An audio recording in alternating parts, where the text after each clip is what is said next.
Shoot for the moon, and you just might land among the stars. All that and more now on Graph's Grievances.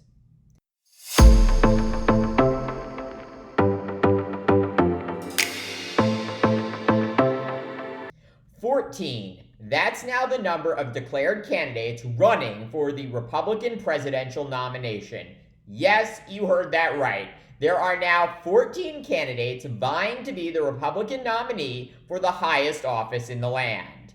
And of those 14 candidates, just two, former President Donald Trump and Florida Governor Ron DeSantis, are polling above 10% among Republican primary voters.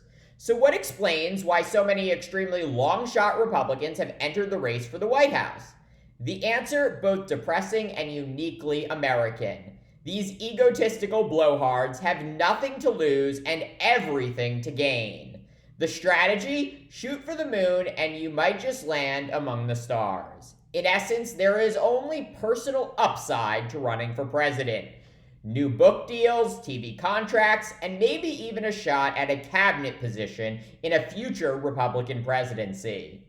But while there might be virtually no personal downside to running for these single-digit polling candidates, their entrance into the race has grave implications for the future of the Republican Party and, most importantly, the United States.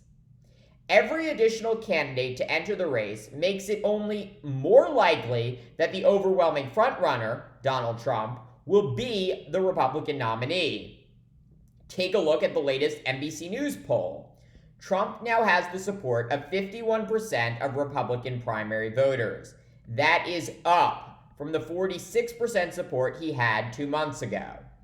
Behind Trump is DeSantis with 22% support. That is down almost 10 points from the 31% support he had back in April. And after Trump and DeSantis, every other declared candidate is polling under 8%. If all these long-shot Republican presidential candidates were really serious about defeating Trump, they would unite behind one person to take him on. That, or an act of God, is the only way to ensure Trump is not the nominee. Furthermore, by entering the Republican primary, these single-digit polling candidates are broadcasting to you that they do not care about defeating Joe Biden. Yes, really. Polling has repeatedly shown that virtually any Republican would have a better chance of defeating President Joe Biden in 2024 than Trump. That NBC News poll I just mentioned, showing Biden defeating Trump by 4 points in a hypothetical 2024 general election matchup.